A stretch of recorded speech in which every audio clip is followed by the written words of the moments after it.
Okay, we are live and recording. Okay, good evening, everyone, and welcome to our second meeting of June. Hope everyone's been taking advantage of and enjoying the nice weather, and let's get going. Good evening and welcome to the regular meeting of the Council of the City of Long Beach held Tuesday, June 16th, 2020 at 7 p.m. We'll have a roll call. Councilmember Delury. Present. Councilmember Mandel. Present. Member Treston. Present. Vice President McGinnis. President Bendo. Present. Let the record indicate the presence of City Manager Donna Gaden and Corporation Counsel Simone Freeman. We'll have a salute to the flag. So I'm going to ask Councilman Mandel to lead us. President Bendo. I pledge allegiance Allegiance to to the flag of the United United States of of America America.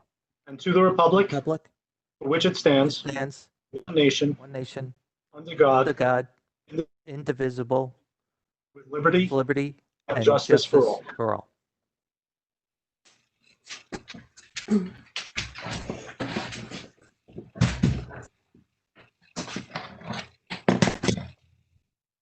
Okay, so I guess we will start with our city manager's report. Thank you. Good evening, everyone. To start off with, all of my city managers' reports in the future will be done a little differently. We work in the city as a team, so on every meeting, there will be between 2 to 3 departments that will talk about what's going on in their departments because they're better to tell the community what's going on in their departments, and I also want the community to know who they are. So tonight, to start off with first, one of the things I talked about when I first came was that we were going to be more transparent with our financial information. So if you go to the website under financial report and you look under government budget and financial section, you will see the April 2020 and the May 2020 scorecard. And so that tells you what the city received and spent up through April and also up through May. We've been working on our multi-financial plan. It's currently under progress.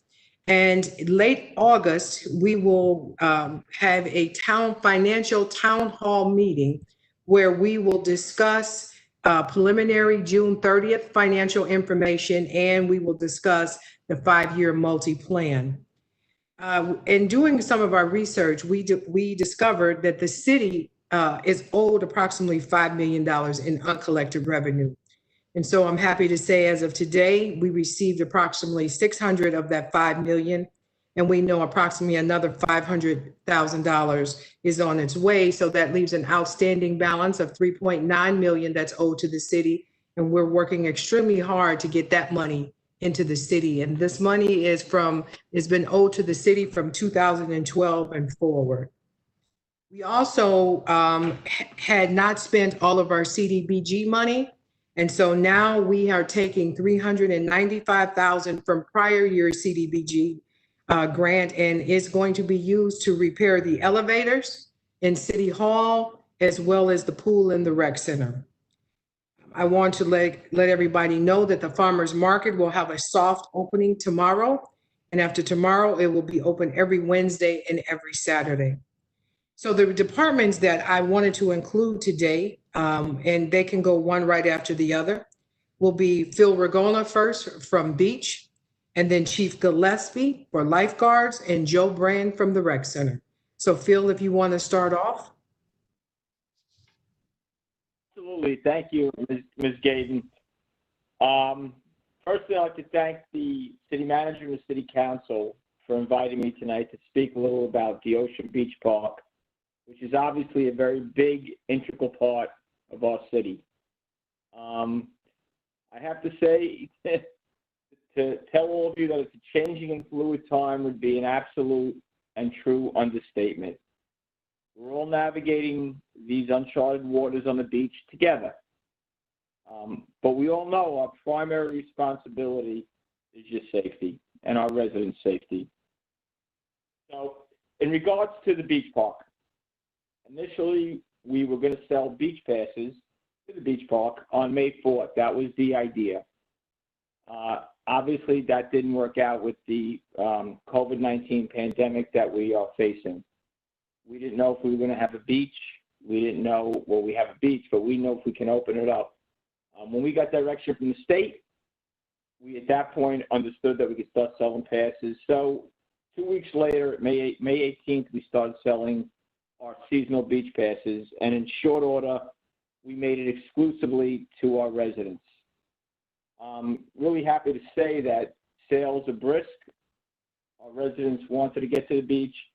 And to date, from May 18th to today, we've sold, our revenue has been $1,575,450, which is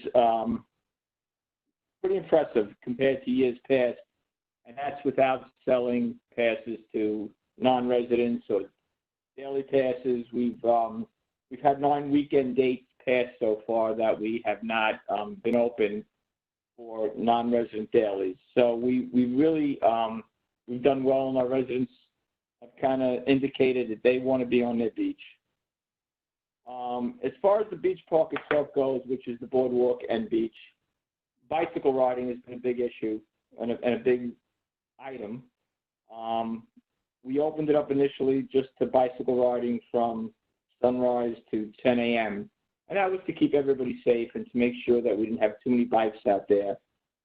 Our city manager and our city council ultimately decided after a short while that, okay, we can open it up at night again to our residents and beachgoers and boardwalk dwellers from 6 p.m. on. And we've been pretty successful with that. Our boardwalk kiosks that we have, which run along the boardwalk to serve food and other items, are open. And it's been a grab and go type of thing, and it's been successful, and people are able to grab something to eat and go with it. So we have 5 kiosks open, and they're open from the morning, and they close at sunset. In regards to bathroom accessibility for people on the beach and the boardwalk, we have plenty of bathrooms open for them. We have them on Pacific Beach, Neptune, which is a portable beach, a portable bathroom, Lincoln, Riverside, Edwards, National, Lafayette, Grand, New York, which is a portable, and Minnesota Beach. Our accessible beaches for individuals that have difficulty getting onto the beach, we have Moby mats set out, and they're at the following beaches: Lincoln Beach, Riverside, Lafayette, Wyoming, and Minnesota. And in addition to that, if any of our beachgoers have an issue with getting onto the beach or difficulty, we have posted at every one of our entrances the number to lifeguard headquarters, which could be called at 431-1810, and we have the beach chairs, which could be delivered and assist, and our lifeguards will assist you out to the beach if you can't get out there on your own. The special officer program that I'm running, I'm really very, very proud of these young men and women who are mostly criminal justice majors and are anticipating being police officers in the future, the job they're doing. We have them stationed along the boardwalk, on foot, on the beach, on ATVs, and a Polaris Ranger. A Polaris Ranger is very similar to a golf cart in the sand. It holds 2 of our supervisors, and it goes back and forth. Over the last, I guess, 2 weeks, we've noticed that the West End has had a proliferation of people and beachgoers going there. As far as shutting the beach down, it is a very difficult decision to make, and we do not make that decision lightly. When we decide that a beach cannot be safely socially distanced, excuse me, and it is overcrowded, we need to shut the entrance off. And I do that in conjunction with our Chief of Lifeguards, Chief Gillespie, his captains, and myself. And we don't take that willy-nilly. We don't want to turn a resident away from their beach. We do it for their safety.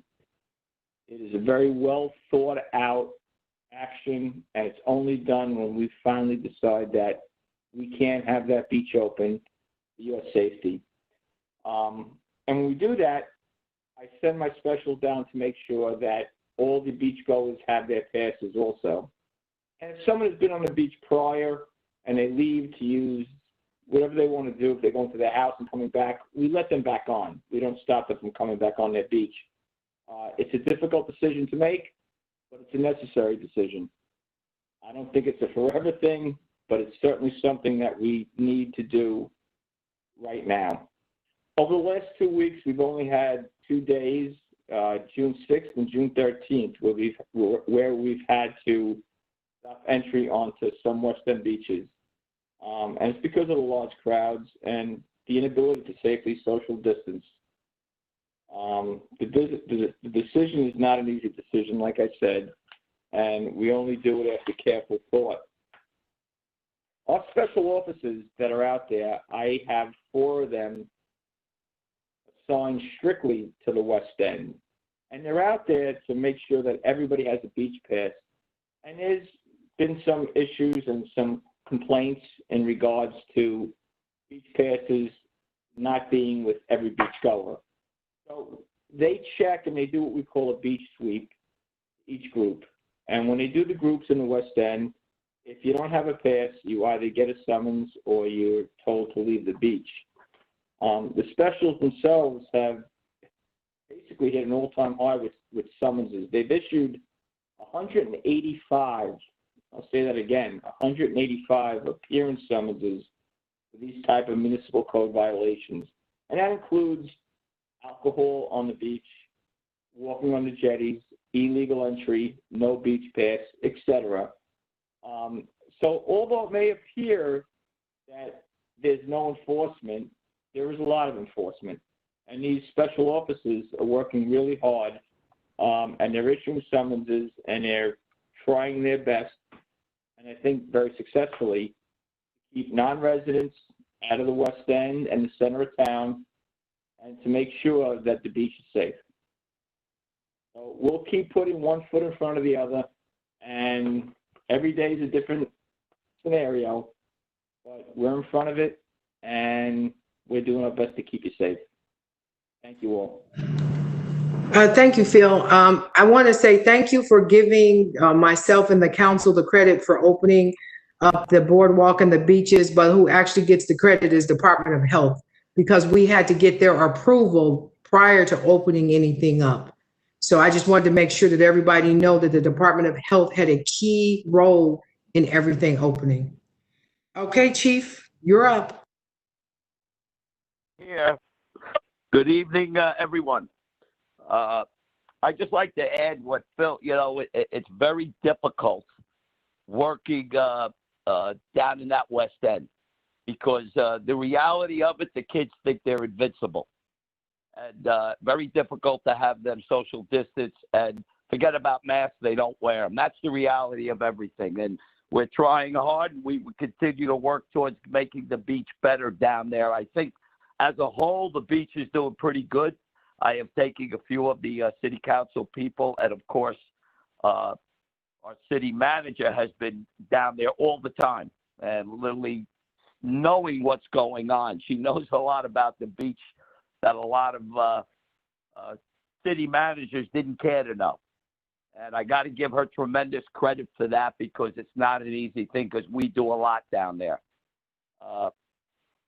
First thing I'm going to go over is when we have been sanitizing all 24 chairs at about 8:15 in the morning before the kids get on the chairs.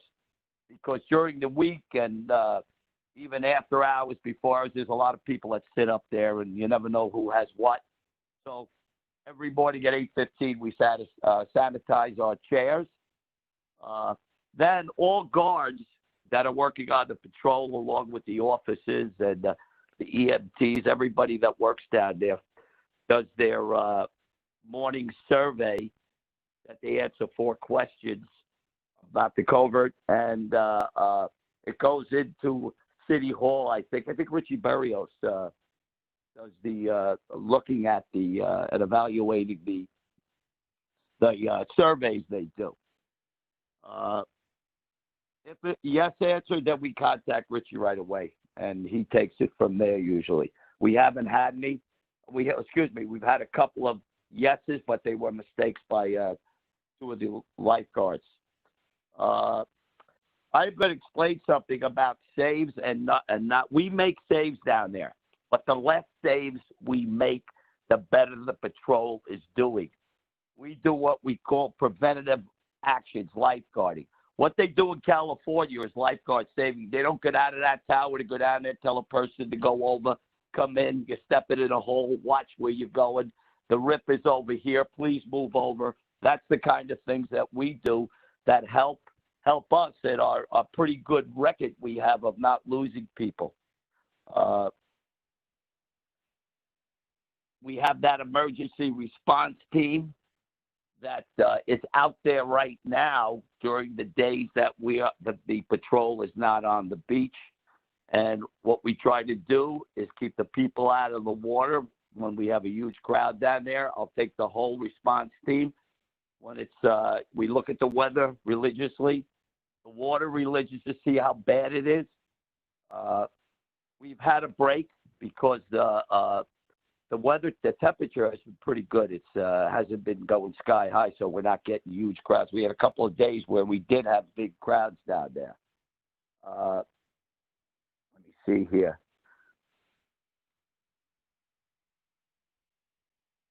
Traffic.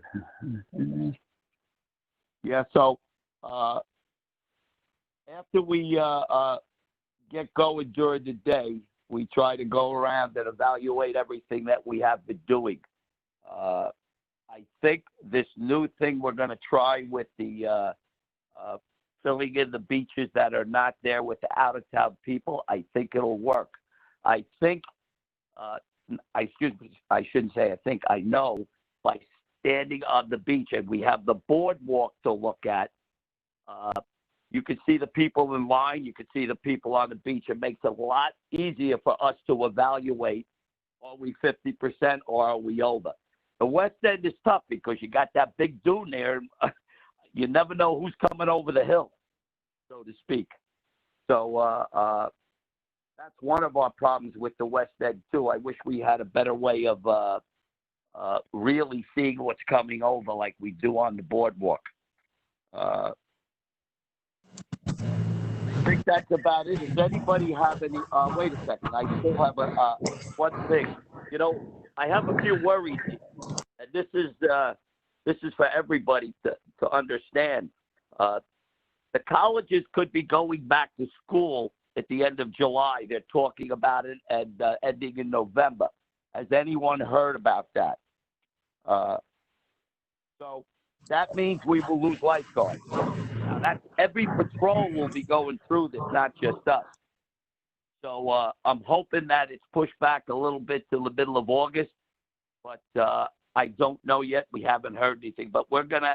If that does happen, we will have to close some beaches as we go along because we won't have enough lifeguards to man them. So that's just another problem or worries that we're going to have to look for and that we're trying to prepare for in the future. So are there any questions that you would like to ask?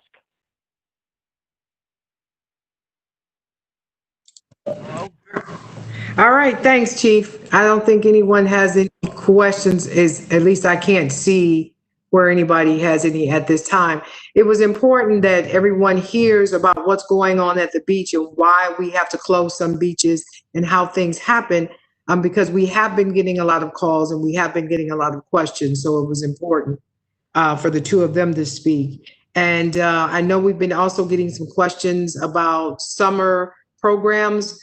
And so Joe Brand is on, so he can answer those questions. He can give an update from the rec center. Good evening, everybody. It seems like every few days we're getting great news with returns to recreation activities and the lifting of certain COVID restrictions. especially with outdoor activities. The latest news we got in terms of recreation came late last week. It has to do with the ability for us to open up parks and playgrounds. We were given the directive late last week. It's at local discretion, provided appropriate distancing of at least 6 feet is abided by, and that face coverings are worn. So in speaking with Donna, the game plan is for sometime this week, maybe Thursday or Friday, to get the playgrounds open. The lone exception would be the Pacific Playground, only because there's a collapsed fence that separates the beach and the playground. It was inundated with sand. That may require an additional day or two for beach maintenance to get in there with payloaders and remove the sand. That's got to be taken out of there, and some sort of temporary fencing to be put in until we can build something more solid. In addition to that, the splash parks, they abide by a different set of guidelines than the traditional playgrounds. Once those guidelines are passed along to us, we'll review them and make the appropriate plans to open those splash playgrounds as well. We also got some information about youth sports, hopefully getting the green light sometime in early July. We're excited about that. We've been in contact with a lot of the local youth athletic programs in addition to the programs that we offer. And we're hoping little by little we can start getting kids back to the activities that they've missed for the last 3 months. Beyond that, as everybody knows, the decision was made not to open the summer camps this year. It was a very difficult decision to make, but in the end, in fairness to the safety and well-being of our children and the guidelines set forth, it just wasn't going to be prudent or from a technical standpoint and a logistical standpoint for us to have the kids in the schools in the situation or in the atmosphere that we have there. So that's where we're at now. Hopefully more good news is on the horizon. Thank you, Joe. I did miss one person. John McNally wanted to speak quickly about the new clock, the train station. Sure. Thanks, Donna.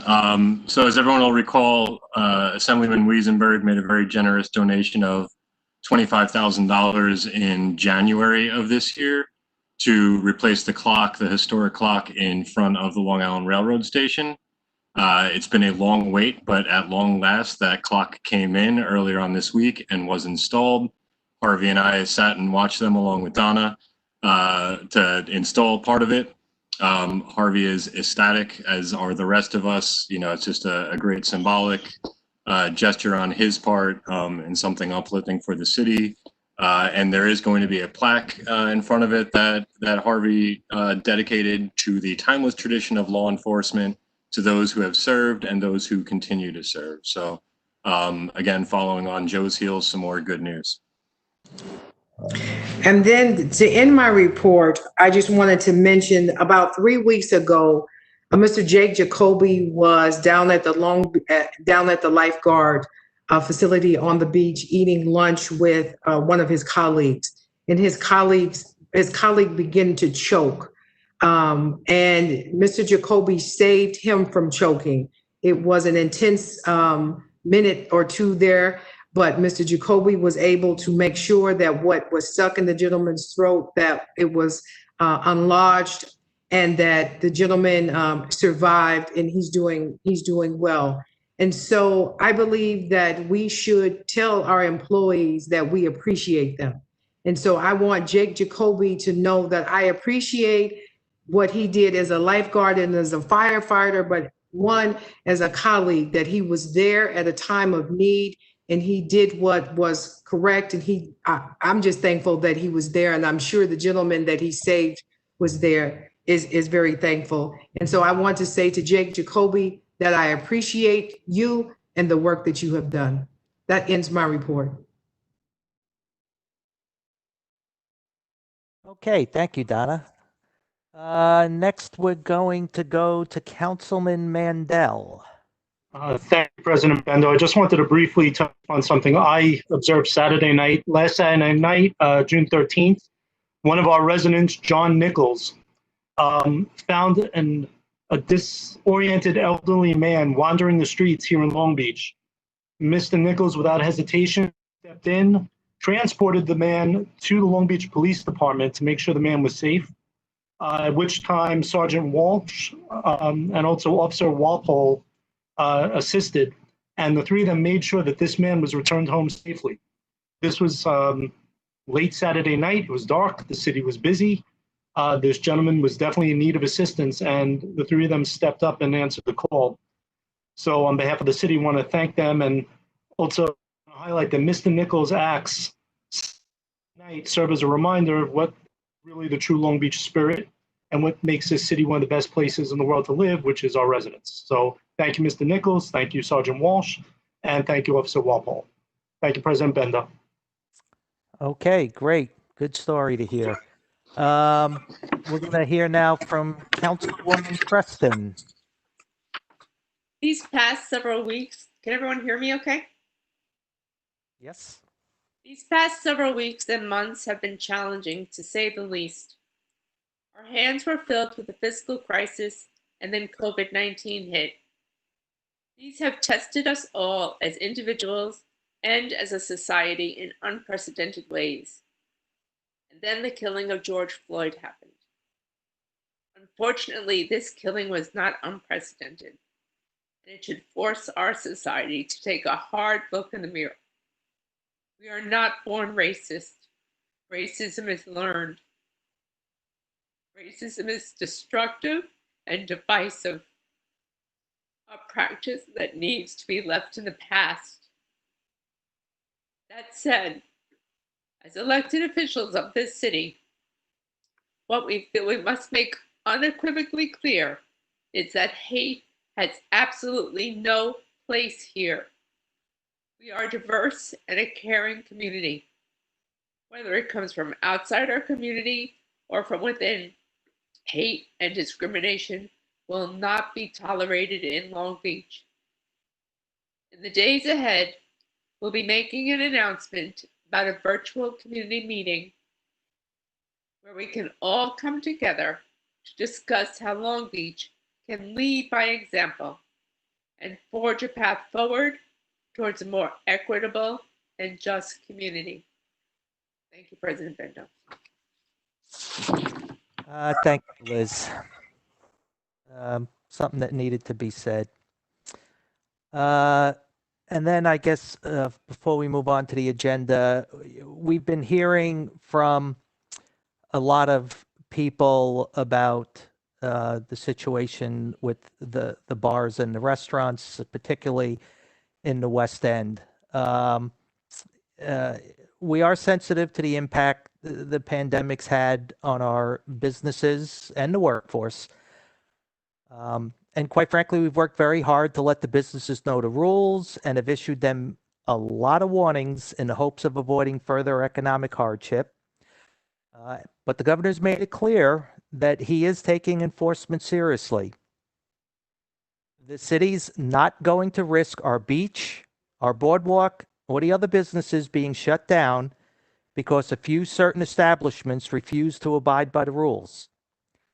It's unfair to our residents, it's unfair to the businesses playing by the rules, and it's definitely unfair to the businesses still waiting to reopen.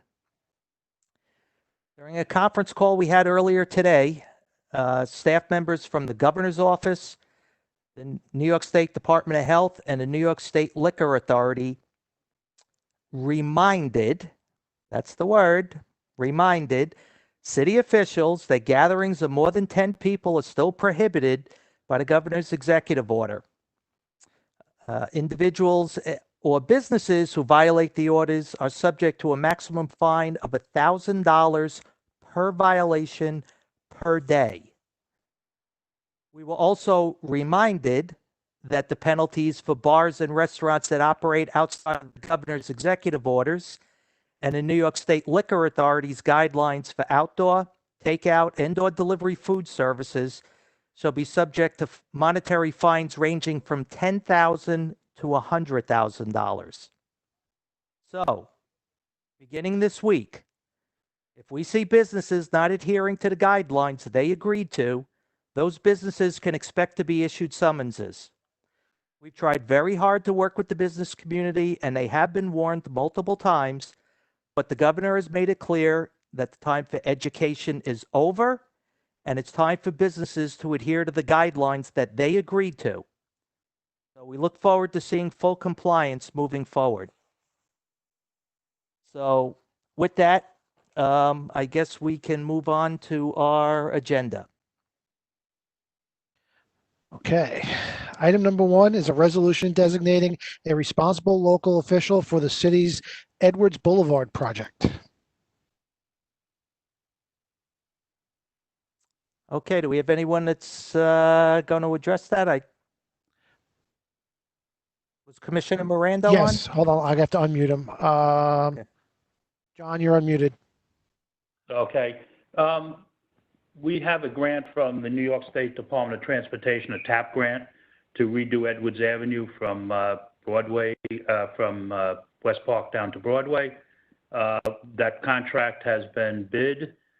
We have a reasonable price on the contract, and now we're filing all the paperwork with the New York State Department of State, and they require having a local official that they can have communication back and forth with. Generally, on these type projects, it's one of either Joe or I.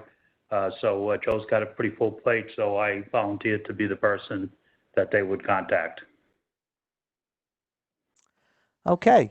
Are there any questions from the council? Just one question, President Bendo, for Mr. Miranda. John, what would your time frame be for the project? In other words, you're going to be the local designated official. Do you foresee the project? The bid documents are being reviewed right now by New York State DOT. Their review will take about 4 to 6 weeks. We hope that by end of September, at a meeting prior to September, we'll be able to come to the council and ask for authorization to proceed with the contract. Maybe the starting date for the work would be October. But we'd like to start sooner. It all depends on how quick DOT reviews the plans, reviews the bids. Okay, any other questions from the council? Okay, did we get any questions from the public? Yes, we did get one question from Allison Blanchette. I think it's been answered, but I'll give it a read. So is item 1 due to a change in staffing from the original project proposal? Will you explain why this is being voted on? I think Commissioner Miranda said because it's a requirement from the TAP program. So the other part of her question was if you have an update on the project timeline, that would be great to note as well. And we just heard from the commissioner that he's hoping to start in October, if not sooner. So I believe that answers those 2 questions. Okay, was that the only question we got from the public? That was it? Yes, it was. Okay, then I guess we can move on. Item 2 is a resolution adopting a comprehensive solid waste management plan for the city of Long Beach. Okay, I guess Commissioner Miranda again? Yeah, this is Joe Fabrizio. I'll take this one. I just want to give you a quick background on this. The original solid waste management plan that the city has is basically from the period of 1995 to 2009. Obviously, it has expired. The regulations require that municipalities maintain plans for a minimum of 10-year periods. Back in 2012, we actually did create / update and make a new solid waste management plan, and we submitted it to the DEC for approval. Unfortunately, we received comments back on that submittal in 2014, 2 years after it was submitted.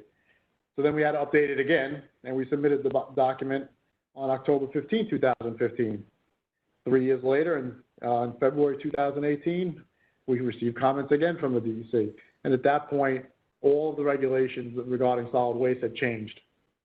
So now we had to go through the whole process and update it again. So this most recent version that I sent to all the council people and is posted in the city's public works department. It's posted online. It's in the city clerk's office. It's in the library. covers the period of 2019 to 2028, and it complies with all current regulatory requirements. The solid waste management plan update, it basically takes a comprehensive look at the city solid waste management program. It includes sections on a full detailed description of the city of Long Beach, which they call the planning unit. It includes all the quantities of solid waste generated and disposed of, as well as disposal destinations. It contains projections for future solid waste disposal. There's a complete implementation plan and schedule for future program elements. And it also discusses like potential education opportunities to increase awareness of recycling. We did have a public meeting on this, and it was October 22nd, 2019, which was a requirement of the DEC. And one of the last requirements is it's required that the council adopt this local solid waste management plan update before we can submit it, hopefully for final approval by the DEC. And that's a pretty quick overview of the solid waste management plan update. If you have any questions, I'd be happy to field them. Okay, any questions from the council? All right, and just so people know, this is, if you're not familiar with this, Joe and the Public Works folks put a huge amount of work into this. This document is 722 pages. So if you need some reading material for the beach, that'll keep you busy for a while. So, any questions from the council? Okay, did we get any questions from the public? One question from the public from Allison Blanchette again. The agenda notes that the LSWMP update is available to the public at the library, at the clerk's office, the Department of Public Works. Because the library and City Hall are currently closed, would you need to amend the agenda item and make a note of this?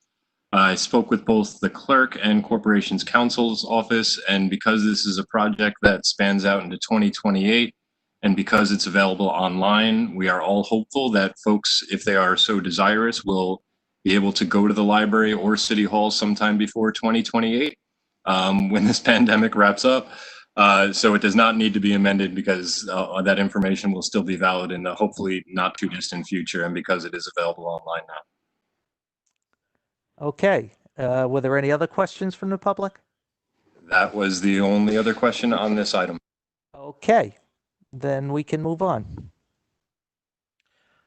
Okay, and lastly, item number 3 is a resolution authorizing the city manager to enter into an intermunicipal agreement with the County of Nassau for the providing of the review of tax grievances for the 2021-22 tax year and a budget amendment. Okay, and I think we have Mr. Berrios on, who's going to talk about this one. Right. Good evening, all. Can everyone hear me?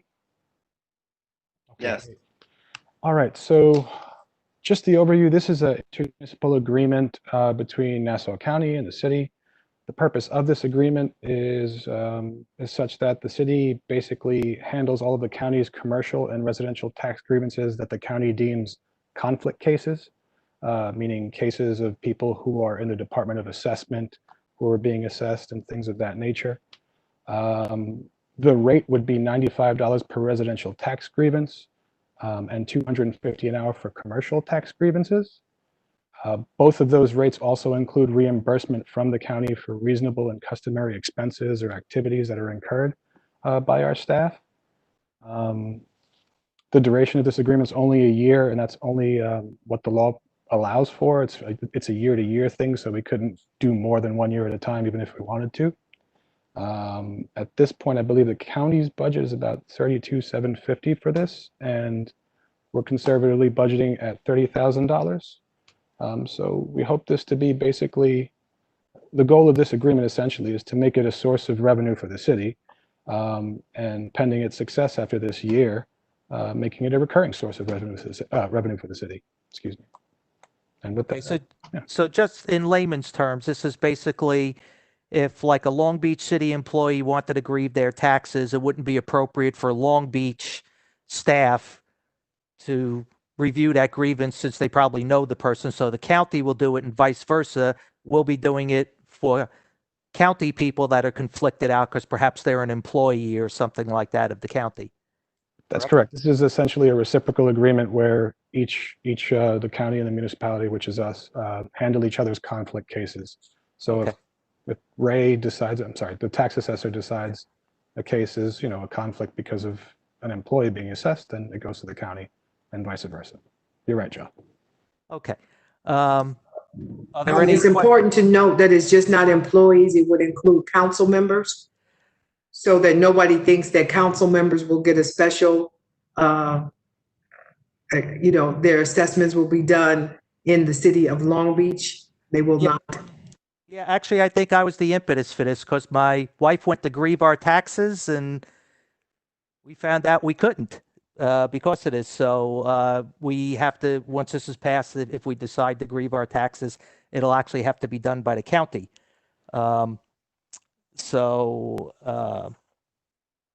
Which is a good thing to take any conflict out.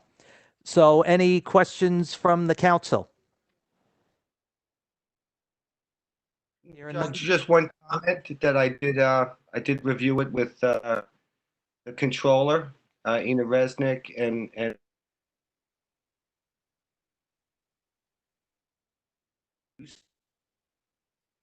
I didn't know something like this existed, but I'm very happy that it does. That's all I have to say. Thank you. Okay, and we had asked we had the comptroller have the tax assessor actually put a budget together that shows the anticipated hours worked and things like that, just to make sure that this wasn't going to cost the city more than the city was going to be making doing it. So did we get any questions from the public on this one? There were none. Okay. Assuming one last ask if there's any more questions from the council. Okay, and we could move on.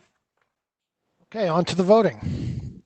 So item 1 is a resolution designating a responsible local official for the city's Edwards Boulevard project. To introduce and move the adoption of this item.